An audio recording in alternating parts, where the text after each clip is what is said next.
Здравствуйте, в эфире программа «Круглый стол». Сегодня мы говорим об уровне задолженности в Малгобекском районе. У нас в гостях Гантимиров Ераки Аюпович, помощник главы администрации города Малгобек.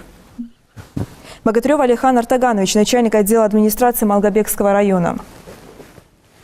Долтмурзиев Хамзат Султанович, директор Малгобекского районного водоканала. Акмурзиев Заурбек Магомедович, главный бухгалтер водоканала города Малгобек. Дидигов Руслан Муратович, инженер производственно-технического отдела «Газпром» газораспределения города Назрань. Хабриев Назир Ахмедович, исполняющий обязанности начальника отдела по работе с населением филиала «Газпром» Межрегионгаз Пятигорск в Ингушетии. Бузуркиев Руслан Бессултанович, заместитель начальника Малгобекского РЭС. Тимирханов Шарип, мастер территориального абонентского пункта в Малгобекском районе филиала «Газпром» Межрегионгаз Пятигорск в Ингушетии. Итак, для начала давайте начнем с инвентаризации, которая проходит в Малгобекском районе. Я предлагаю вам посмотреть видеоматериал. Внимание на экран. Согласно постановлению федерального правительства, вести достоверный учет потребленного газа и ежемесячно сообщать поставщику текущие показания счетчика – это обязанность абонента. А инвентаризация бытового газового оборудования должна показать достоверность предоставляемых потребителям сведений. Газовики вместе с муниципальными чиновниками должны побывать в каждом жилом доме.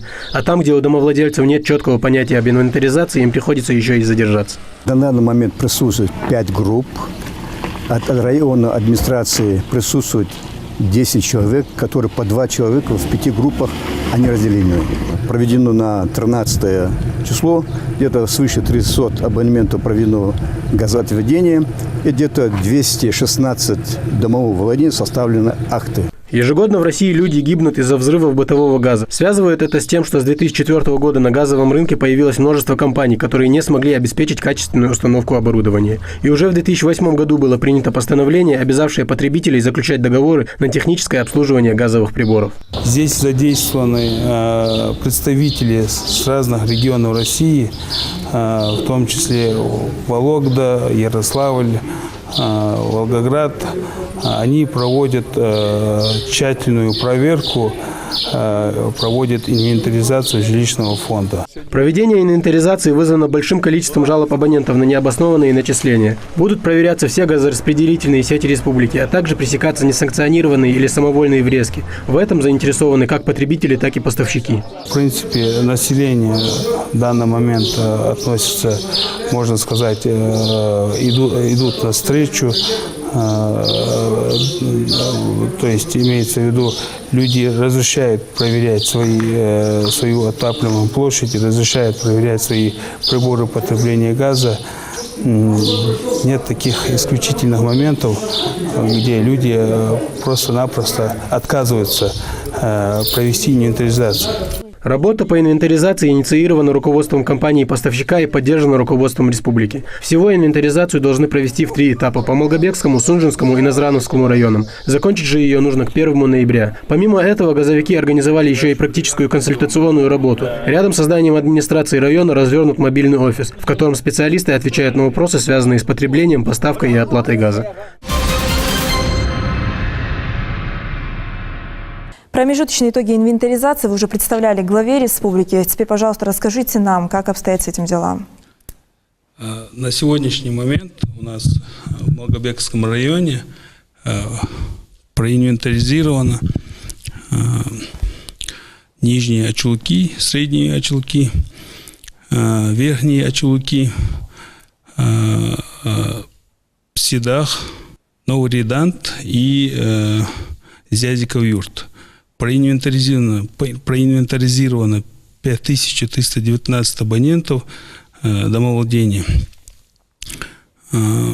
и составлена актовая инвентаризация. Во время инвентаризации с какими проблемами сталкиваются ваши специалисты? Ну, смотрите, у нас вот из 5000 проинвентаризированных абонентов где-то порядке 2000 абонентов просто отсутствуют дома по разным причинам. Может быть, из того, что они находятся в этот момент на работе или просто отказываются открывать двери. То есть процентов 35-40 у нас идет недопуск. То есть нет доступа по причине, что их отсутствует, то есть закрытые ворота, и не можем попасть в этих домах. Вы повторно посещаете эти дома? Да, как мы закончим, мы на сегодняшний день сразу, то есть мы на сегодняшний день проводим эту инвентаризацию, а те дома, в которые мы не попали, будут повторно проводиться инвентаризация. По городу Малгобек еще предстоит, да, Да, инвентаризация? Малгобек мы еще не дошли до Малгобека, мы начали с малых этих сельских поселений. У нас есть тут представители Малгобекской администрации, районной администрации. Вы проводили какую-то работу с населением, чтобы люди все-таки открывали эти двери и впускали специалистов, шли им навстречу? Да, у нас районная администрация, распоряжение главы администрации Чечен Адама Султановича издано распоряжение. Согласно тому распоряжению мы составим график. Согласно графика в каждом населенном пункте был закреплен от 5 до 10 человек, в зависимости, сколько групп было нам представлено. Если примерно в Верхних Очелках было представлено 5 групп, по 2 человека от районной администрации были закреплены. Они проходили с ними вместе, мы были впереди. Если человек не было дома, мы смотрели, какая причина на работе, не на работе. По руководствам их вышестоящей организации было дано указание тем людям, которые приехали для проведения инвентаризации, чтобы они в дом не ходили, если дома будет женщина, младше 18 лет. Это поручение, это наставления были, было дано тем представителям, которые приехали для проведения инвентаризации, потому что они ознакомились, что они приехали с территории России. У нас свой менталитет, свои законы, свои обычаи, чтобы эти обычаи, законы мы не нарушали.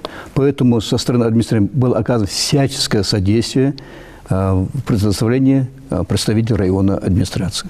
И было, я думаю, вот вы задали вопрос, были ли повторно проведены. Да, они повторно проходили обратно, проходили после работы, в выходные дни, в субботу, в воскресенье. Эта работа была проведена и проводится.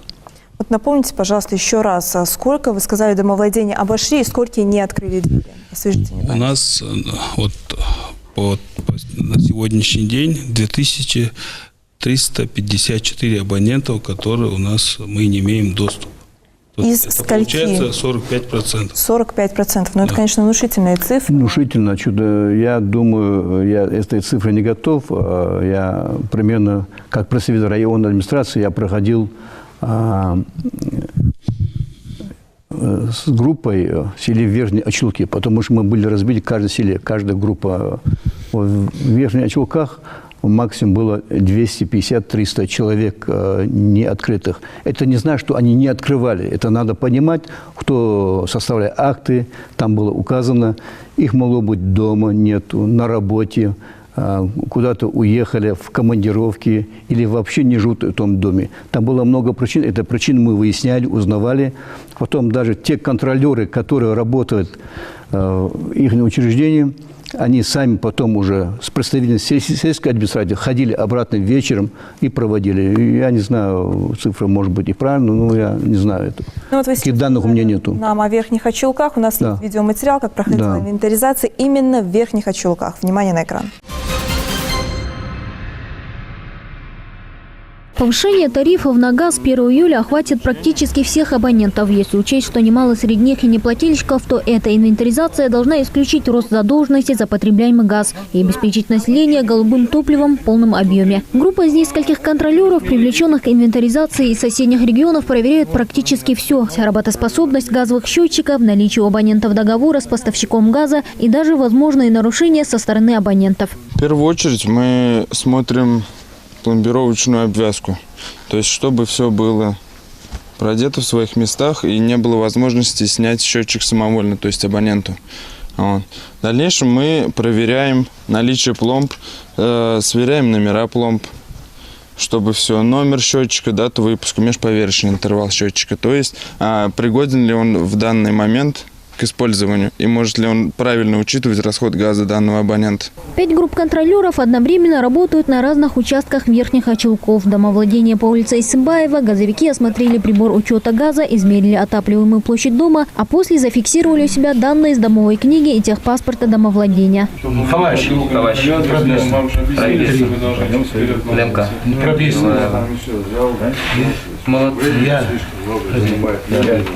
В целом, к владельцу этого дома у представителей газовой службы претензий не оказалось. Вся необходимая документация у него имеется. Прибор учета газа работает в полном объеме. А вот по поводу резинового шланга, соединяющего 2 газовые трубы, представители «Газпрома» провели разъяснительную беседу с хозяевами дома. Единственное, что это идет после счетчика, то есть это нельзя сказать, что здесь какой-то есть фактор. Это можно без последствий для абонента исправить. Единственное, здесь это небезопасно в первую очередь, потому что все такие гибкие соединения, они чреваты утечками, взрывами и прочими вещами. То есть по-хорошему это надо устранять. И это только начало, пока газовики успели обойти лишь несколько домов, и только в некоторых из них удалось осмотреть счетчики и документацию в полном объеме. Результата пока нет, потому что нас практически ни в одно домовладение мы результативно не попали. Здесь документов нам не могут предоставить, в другом доме траур, то есть мы, естественно, не стараемся не конфликтовать в первую очередь с людьми, а делать просто свою спокойную работу. Пока одна группа контролеров работает по улице Исимбаева, вторая трудится неподалеку от них. Здесь с отсутствием специальной пломбы на счетчике столкнулись практически сразу. Прибор учета газа расположен практически на улице, поэтому владелец дома уверен, еще вчера она была на месте, и кто-то сорвал ее прошедшей ночью. Но сотрудники газовой службы доказали ему обратное. Под воздействием окружающей среды эти края, они окислились.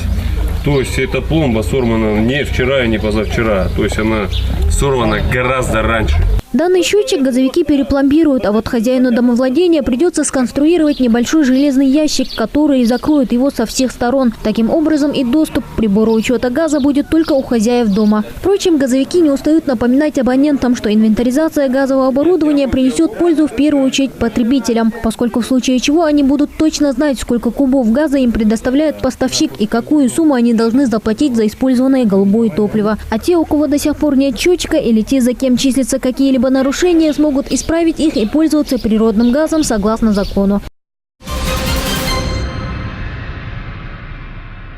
Вот чтобы такая же ситуация, как в Верхних Очелках, не повторилась уже в Малгобеке при инвентаризации. Вы работаете с населением? Да, конечно. Мы знаем, что у нас в районе проходит инвентаризация, и городские власти, мы тоже готовимся к проведению этих мероприятий. Глава администрации на последнюю неделю на каждом совещании напоминает об этом. Но дано поручение работникам нашего городского сайта и редактору газеты, что только по команде, как нам скажут, что с такого-то дня начинается, у нас будет опубликован материал с предупреждением всех людей, что о том, что начинается инвентаризация и проводить эту работу. Ну и, соответственно, мы руководителям наших подразделений, которые находятся на территории города Малгобек, руководство, за них уже доведено, что намечается эта работа, они тоже уже в своих коллективах об этом говорят. Так что подготовка к проведению инвентаризации в городе идет. Назир Ахмедович, вот у вас сейчас есть возможность обратиться к населению, чтобы они все-таки открывали вам двери и участвовали также в инвентаризации, призвать их к этому, ведь это и для их пользы тоже нужно. Да, пользуясь случаем, хотел бы и призвать населению, чтобы они отнеслись к этому инвентаризацию правильно, и чтобы они поняли, что это в первую очередь для них, что эти специалисты, которые мы привыкли, даже не только свои, и даже с других регионов, они будут замерять площадь, проверять счетчики. То есть есть большое количество абонентов, которые сегодня обращаются с заявлениями в газовую службу, что им где-то неправильно начислили, где-то счетчик не внесли в базу данных, где-то пломба у них сорвана. Поэтому есть те специалисты, которые привлечены с других регионов, которые могут быстро и удобно это устранить и актуализировать базу данных. Вот мы сейчас говорим, давайте перейдем к незаконным врезкам, когда обходили адреса. Вот много было выявлено именно таких случаев, и отсутствие счетчиков тоже. У нас в ходе вот этой инвентаризации около 200 абонентов было выявлено, которые не были договорные отношения, и с ними были заключены договора на поставку газа. и 38 абонентов были отключены, как незаконники потребляли газ, пользуясь самовольно подключившись к газовым сетям. Но на сегодняшний день все энергообслуживающие организации проводят рейды по незаконным врезкам. Давайте я вам хочу привести в пример сюжет из Гамурзиева, как там в районе новостроек выявляли незаконные врезки. Внимание на экран.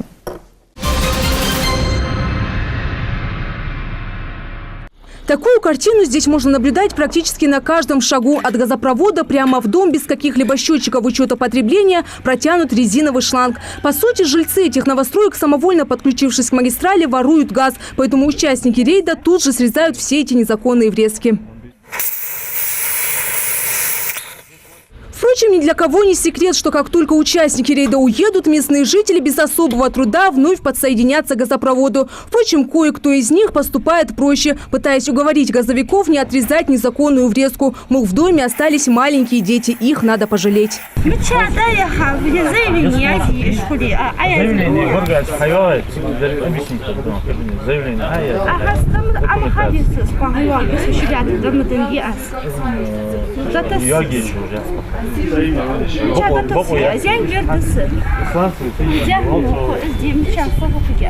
Но незаконные врезки в любом случае до добра не доведут, ведь газ во многие дома здесь подведен через старые резиновые шланги. Отсюда частые утечки, а там и до ЧП недалеко. Оформление документов на поставку газа – единственный законный путь, чтобы вернуть тепло в эти дома. Правда, некоторые жильцы до сих пор не оформили на себя даже собственные домовладения. И поэтому никаких договоров с поставщиком голубого топлива заключить не смогут. Словом, тут газовики пока бессильны, но советуют недобросовестным потребителям поторопиться с бумагами до открытия отопительного сезона, чтобы не пришлось зимовать в холоде. Мы постоянно с администрацией взаимодействуем, работаем насчет этого. Мы им постоянно людям объясняем, что надо оформить свои дома, получить свидетельство на право собственности, так как у нас филиал поставщик газа не может с ними заключить договор на поставку газа в связи с отсутствием свидетельства на право собственности. Люди, не знаю почему, они не хотят оформить свое домовладение как положено. Ну, пока они не оформятся нормально, как положено, им газ подавать никто не будет. При этом жители Гамурзиева не могут пожаловаться, что к их домам газ не подведен. У каждого двора здесь есть газовый стояк. Но, судя по всему, местным жителям проще пользоваться голубым топливом, но не платить за него. Проходил вот эти ответственные по этим отключениям физических лиц. Несколько домов, Холшун, Дольки.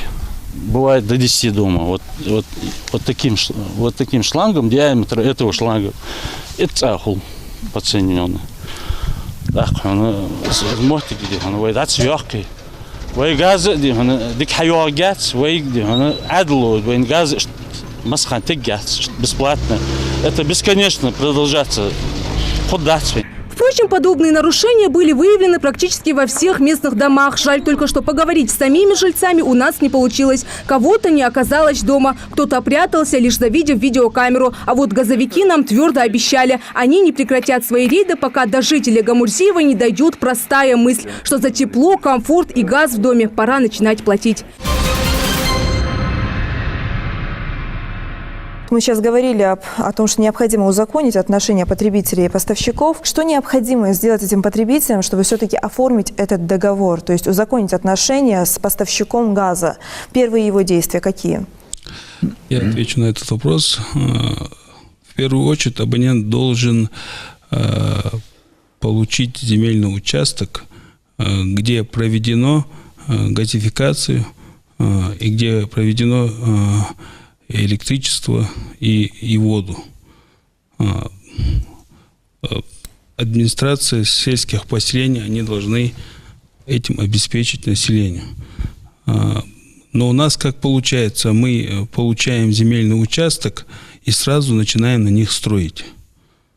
Построили и подключаемся к газовым сетям методом шлангового соединения. У кого есть возможность, он делает подключение и методом газовых труб, и без каких-либо оснований начинают пользоваться газом.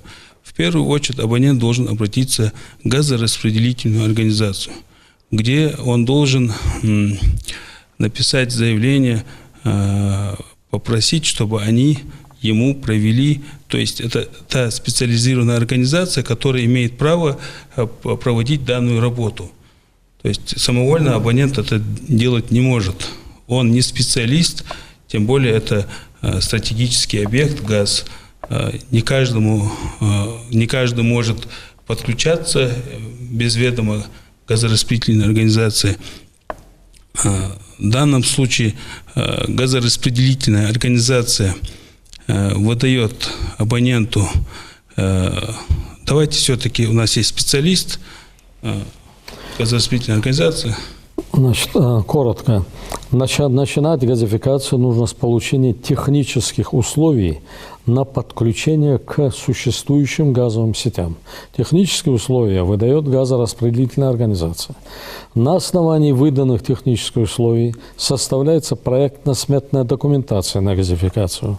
После этого, согласно выданной, разработанной проектно-сметной документации, специализированная организация, имеющая лицензию на проведение такого вида работ, проводит газификацию домовладения с строительством подводящего газопровода и строительством внутри домовой системы газораспределения. После этого абонент должен заключить договор на техническое обслуживание установленного газового оборудования. Далее он заключает договор на поставку газа с нашими коллегами из «Газпром» Межрегионгаза. И после этого уже выдается разрешение на врезку, последующий пуск газа с обязательным установкой счетчика, газового счетчика. Вот после проведения всех этих процедур газовая газификация считается проведенной законно.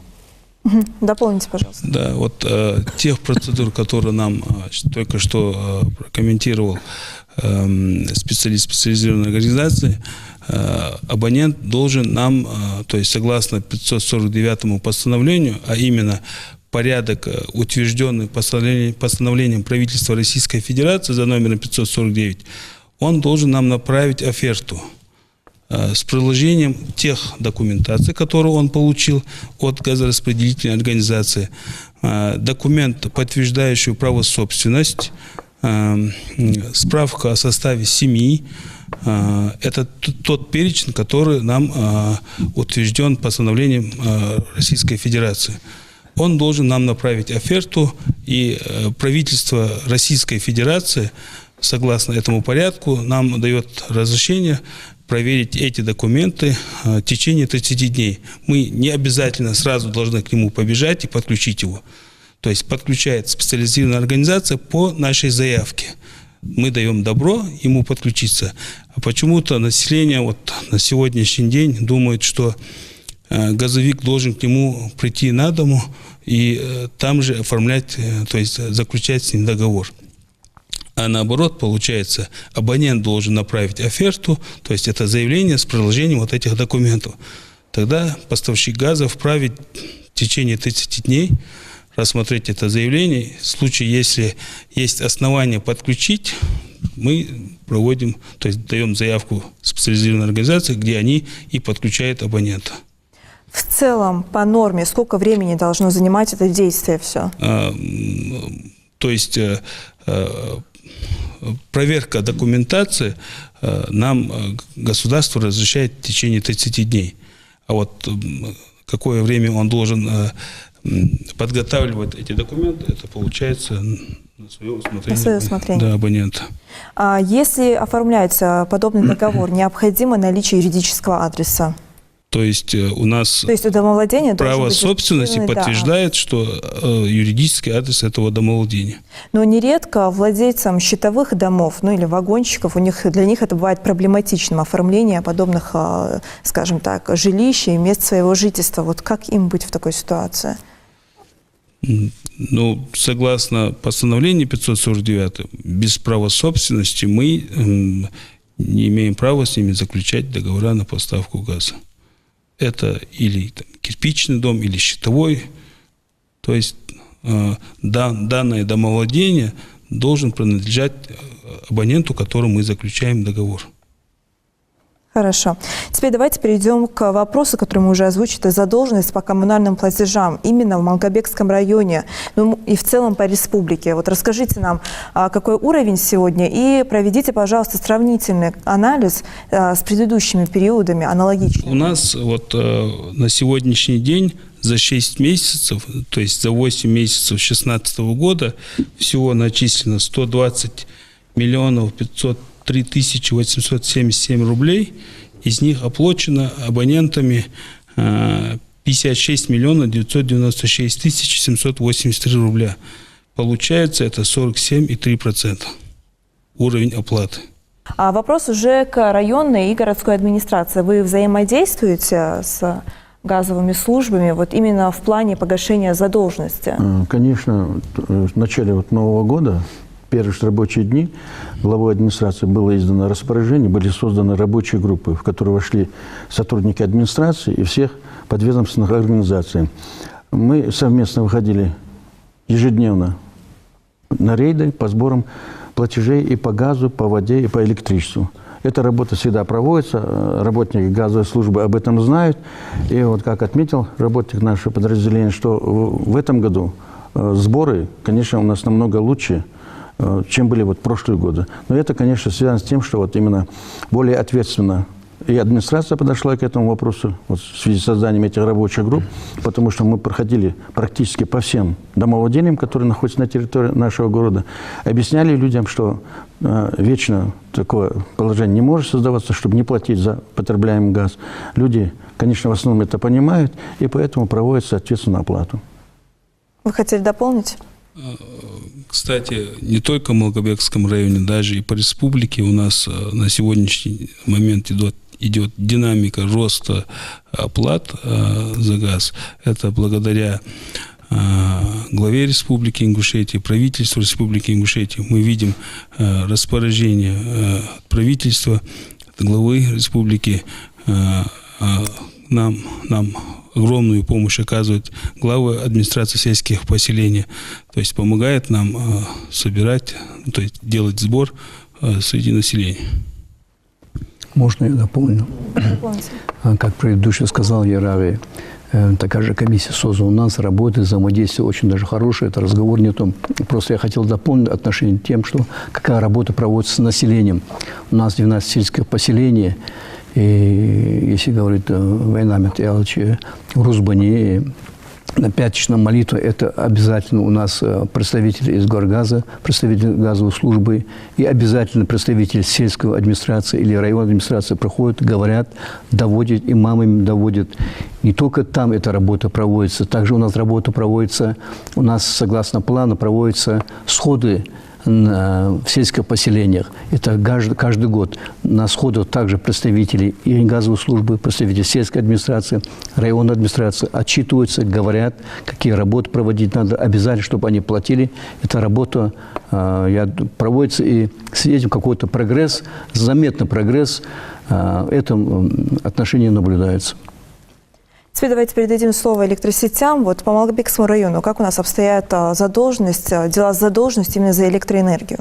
Ну, как вам сказать, задолженность сейчас, как озвучили, у нас динамика, чем с прошлым годом, намного лучше.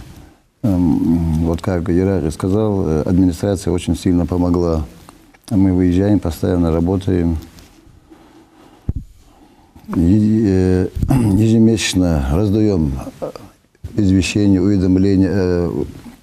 Для удобства населения мы открыли в Среднем Ачулыках ЦОК, чтобы люди проходили, оплачивали, чтобы Малгобек далеко же ездить, а в этих 3 населенных пунктах, чтобы им легче было.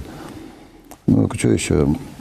Основная работа, вот даже вот я смотрю по динамике, на 20% в 2015 году и 2016 год улучшилось платежи. Люди начали понимать, что надо платить. 65% где-то сборы у нас в 2016 году составило. Ну, так, люди понимают, что платить надо. Но мы, конечно, очень много говорим о задолженности физических лиц. А как обстоят дела именно с юридическими лицами? Ведь предприятия потребляют энергию и свет, и газ намного больше. Как у нас? Ну, с юридическим лицам у нас основное, на нас именно Малгобек по электросети водоканал тянет назад. А так... ларьки... Как водоканал платит? Плохо платит. Очень плохо платит. Но у нас есть представители водоканала, здесь также плохо платите, говорят. Насчет задолженности за электроэнергию, да, действительно, эта проблема у нас присутствует, так как мы добываем воду с Кизлярского водозабора. Ежемесячно до 5 миллионов рублей на электроэнергию у нас израсходуется. На сегодняшний день за электроэнергию по поручению главы республики, администрации города Малгобек за МУП Малгобек водоканал оплачено до 20 миллионов рублей. Это большой плюс. Тем не менее, задолженность присутствует. Но на протяжении года, с начала года, были оплаты, конечно, незначительные, 200-300 тысяч рублей, до 500 тысяч рублей. Взаиморасчеты были. Вот эта работа ведется по оплате за электроэнергию. А вот то, как вам платят люди, оплачивают платежи, то есть это зависит от того, как вы будете я могу сейчас дополнить его.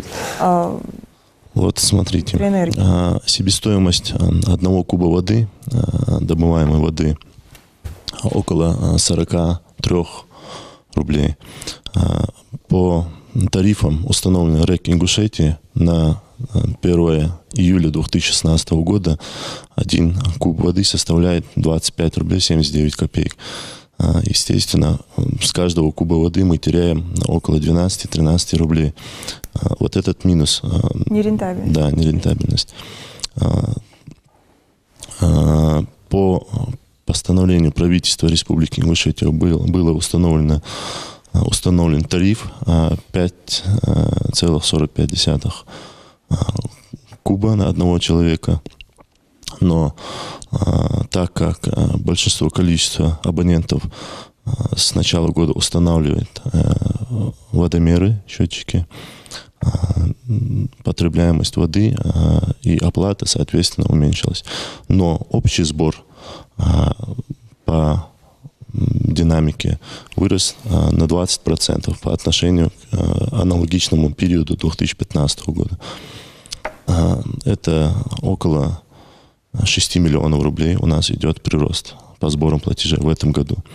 Это немаленькая работа работника водоканала и огромная работа администрации города Малгобек, непосредственно, даже я могу сказать, главы города. Были рейды после рабочего времени, так как большинство абонентов находится на работе днем. У нас были рейды после 5 часов вечера. Мы выходили и эту работу проводили, одним словом. Ну а чтобы у вас не возникало вот таких задолженностей перед РЭС, что необходимо сделать? Неужели необходимо повысить тариф за воду?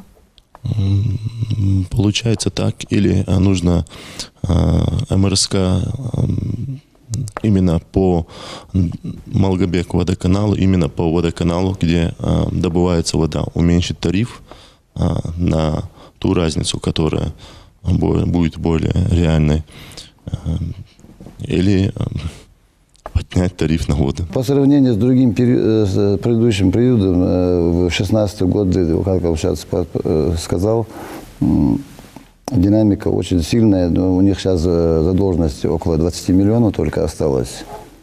Вот в этом году они хорошо оплатили нам. Но, тем не менее, цифра очень... Но это не цифра внушительная, но все равно они платят, уже начали платить, и до конца года, мне кажется, они погасят этот долг. А вы хотите дополнить своего коллегу по отрасли, скажем так? Дело в том, что у нас проблем с электроэнергией нет, мы не добываем воду.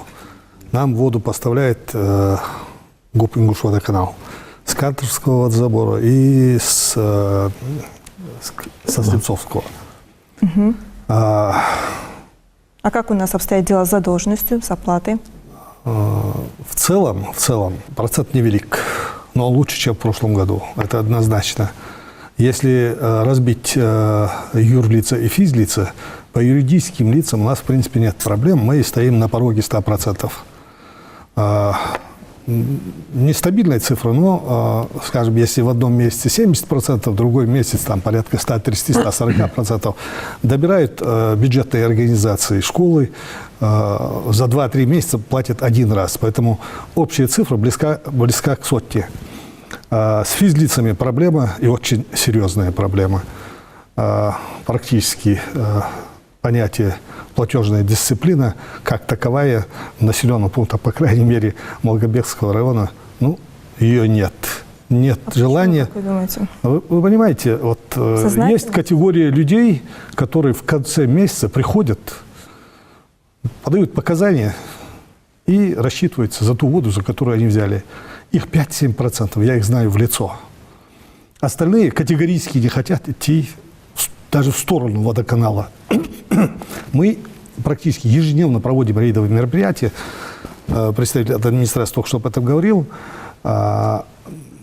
Даже попытка заманить, что ли, в водоканал не воспринимается. Я им объясняю, что они хотя бы в год один раз должны прийти и посмотреть. Может, мы им неправильно начисляем. Может быть, там, я не знаю, что угодно, может быть, но прийти человек должен один раз, я не знаю, хотя бы в полгода, и посмотреть, что у него там с этим счетом, дошли ли деньги, которые он платит до этого водоканала. Масса же вопросов. Приходит через год, там, человек, там, я не знаю, учится где-то, сидит в тюрьме, умер, в конце концов. Мы же об этом не знаем, нас об этом не ставят в известность. Вот такие моменты недопонимания возникают. Но если человек приходит в водоканал, то таких моментов, как правило, не бывает. Основной упор, по крайней мере, в районе делается на рейдовые мероприятия.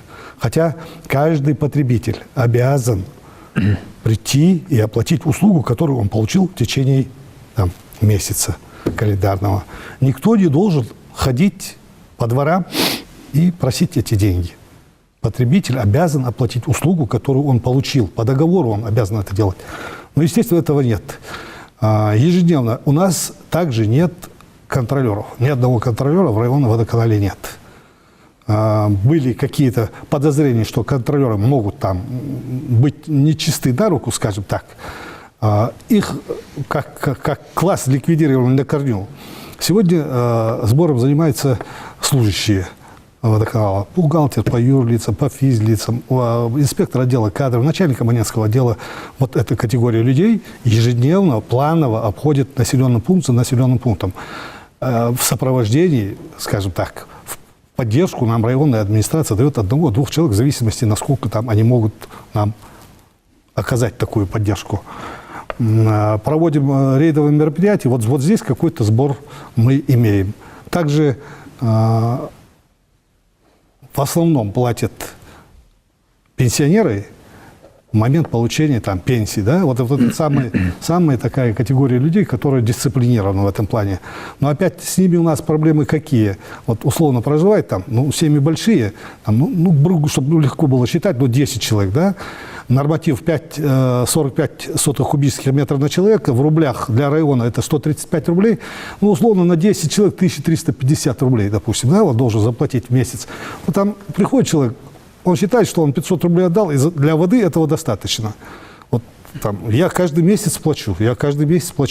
Будьте добры, придите, посмотрите, почему этот долг у вас там такой накопился. Приезжают люди, да, стабильно, он по 500 рублей платил, но должен был платить по 1350. Поэтому вот такие моменты там возникают. Но в целом...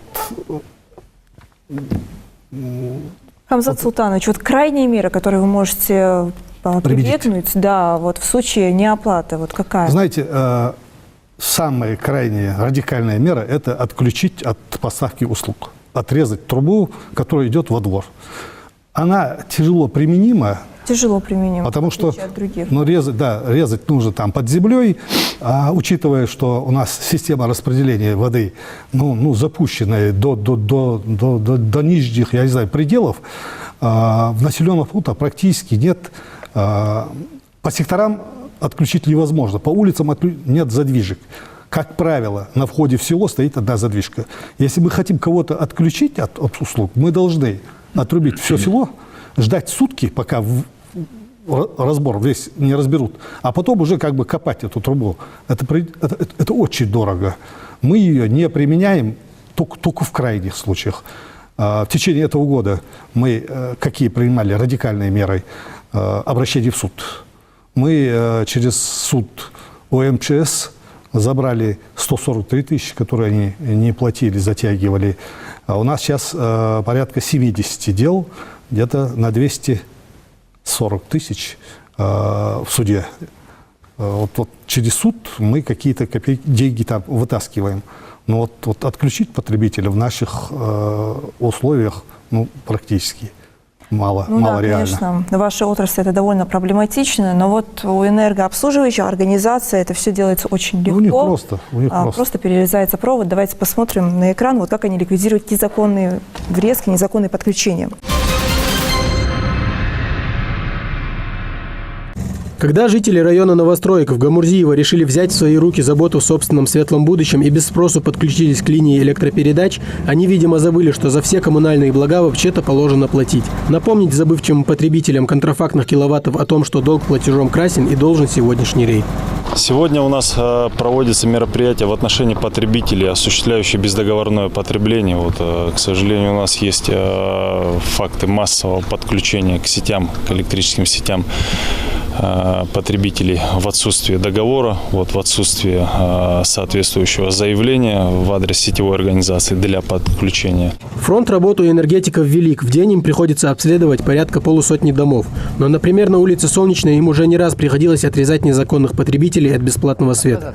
Поэтому здесь сотрудники МРСК не церемонятся. Один за другим натянутые между электроопорами и домами провода падают на землю. Нами выписывается также штраф уже за самовольное подключение первичное, когда мы первый раз обходим и просим документы.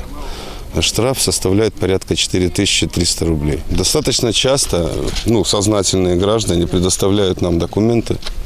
Мы записываем данные для открытия лицевого счета и выписываем этот минимальный штраф.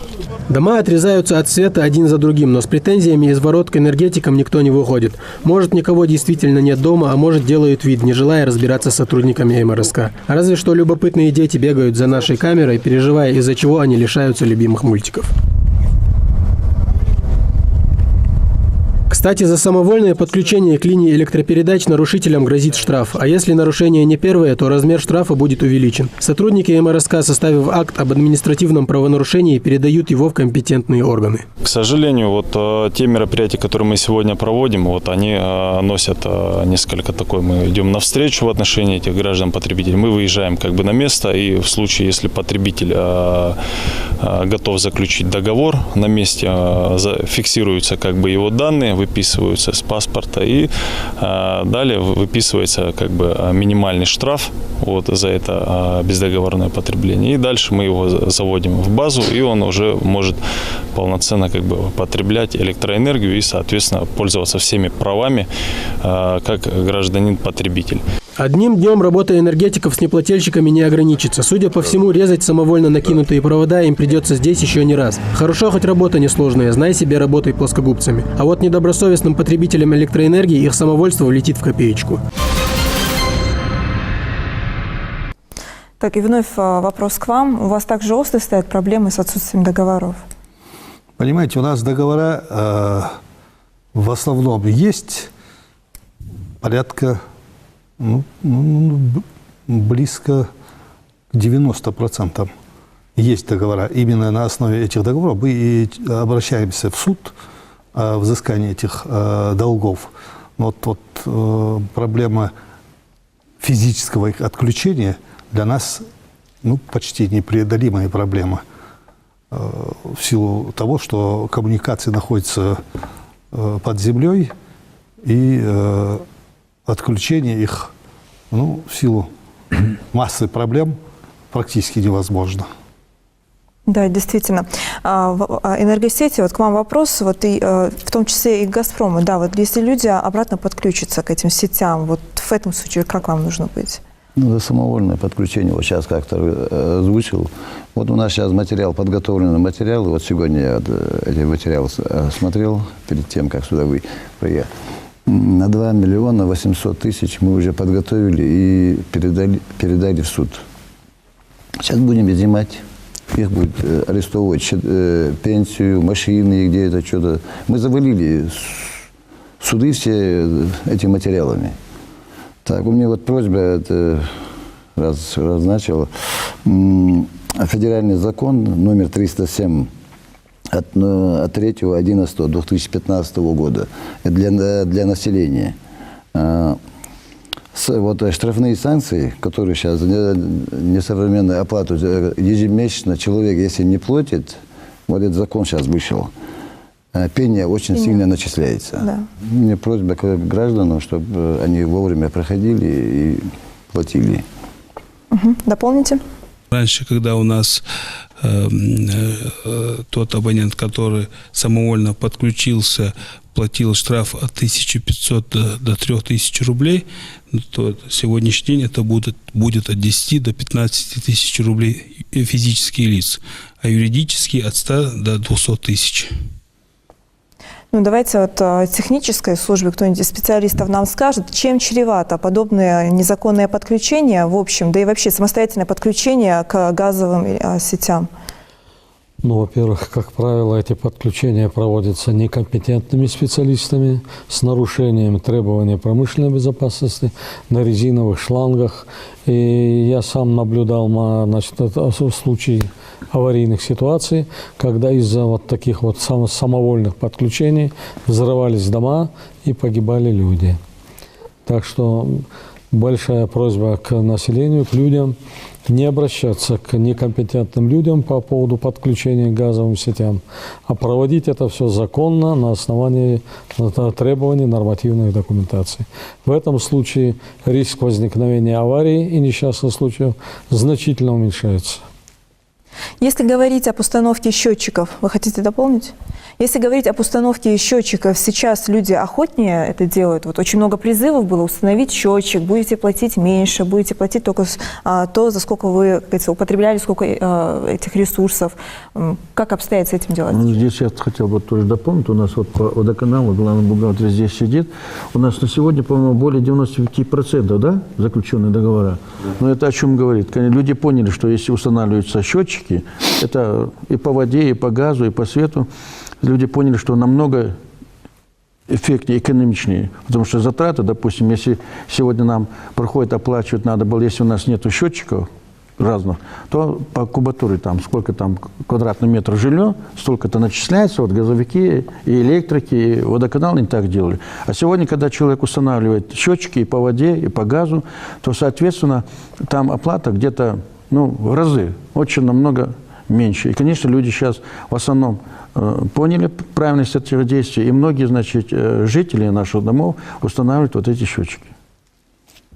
Теперь давайте поговорим у нас о качестве поставляемых ресурсов, то есть об изношенности сетей. Конечно, здесь это напрямую зависит от того, насколько хорошо люди оплачивают свои долги, свои платежи, но тем не менее ведутся ли у нас работы по обновлению сетей. Это касается и РЭС, и Газпрома, и в том числе водоканала. Это наше руководство этим только занимается. Сейчас выделяются деньги, чтобы полностью это электросети, чтобы обновлять. Но эта работа ведется сейчас очень сильно, только на этом законцентрировано все. Так что главное, чтобы население платило. А остальное это все за нами будет стоять. «Газпром».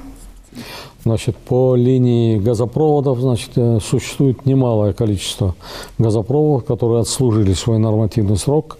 Для подземного стального газопровода он составляет 40 лет и нуждаются в перекладке, в реконструкции. Ежегодно проводится работа по реконструкции существующих газовых сетей. Значит, на ближайшие несколько лет запланирована перекладка порядка 250 километров подземных газопроводов. При завершении этой работы риск возникновения аварии, несчастных случаев от подземных газопроводов будет значительно уменьшен. Ну и водоканал, наверное. Дополните по изношенности сетей. Вот какая работа вами проводится? По крайней мере, в районе изношенность сетей в пределах 80%.